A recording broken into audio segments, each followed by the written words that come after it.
शिवाजी महाराजांचा पुतळा बसवत असताना तो देखण्या जागी सगळ्यांना दिसला पाहिजे आहे, सगळ्यांना त्यांच्यापुढे नतमस्तक झालं पाहिजे आहे, अशी जागा निवडावी आणि त्या पुतळा नुसता बसवायचा नाही तर त्याला शोषवित करण्यासाठी पालकमंत्र्यांनी 1 कोटी रुपये उद्याच्या उद्या मंजूर करण्याचं आश्वासन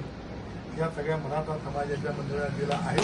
गेले 3 दिवस झाले अंजनगाव खेलोबाचे इथं छत्रपती शिवाजी महाराजांचा अश्रू पुतळा बसवण्याच्या जागेवरून एक वाद निर्माण झाला होता. देवस्थान आणि गावकरी असा तो वाद निर्माण झाला होता. त्याच्यामध्ये देवस्थानची भूमिका ही होती की ही जागा देवस्थानची आहे, त्यामुळे देवस्थानच्या जागेत हे पुतळा न बसवता थोडा पलीकड जिथं सरकारची जागा आहे, गायरन आहे, ग्रामपंचायत जागा आहे तिथं बसवावं आणि म्हणून करता 3 दिवस त्या गावामध्ये संघर्ष होता. परंतु आज आमच्या जिल्ह्याचे पालकमंत्री जयाभाऊ गोरे साहेब, या विभागाचे आयजी फुलारे साहेब, नूतन इथले जिल्हाधिकारी नवीन आलेले कार्तिके साहेब आणि आपल्या जिल्ह्याचे SP साहेब सन्माननीय कुलकर्णी साहेब यांच्या समेत मराठा समाजाच्या काही गावातल्या ग्रामस्थांची बैठक झाली.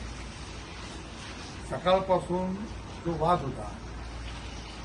तो 814 ही जागा मोजावी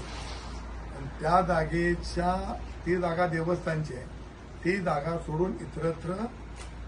महाराजांचा पुतळा बसवावा आणि मराठा समाजाची मागणी होती की तुम्ही सक्षम अधिकाऱ्याकडे ती जागा मोजा आणि ती जागा मोजल्यानंतर जर शिवाजी महाराजांचा पुतळा त्याच्यामध्ये आला तर दुसऱ्या ठिकाणी आम्ही हलवायला तयार आहोत. त्याप्रमाणे आज शासनाच्या वरिष्ठ भूमी अभिलेखांच्या अधिकाऱ्यांनी ती जागा मोजली. त्याच्यामध्ये महाराजांचा पुतळा हा 814 या गटाच्या जवळ येत असल्यामुळं मराठा समाजानं जे शब्द दिला होता त्याप्रमाणे तो पुतळा तिथून बाजूला बसवण्याची संमती बरोबर आहे ना दिलेली आहे. परंतु आता ते कुठं बसवायचा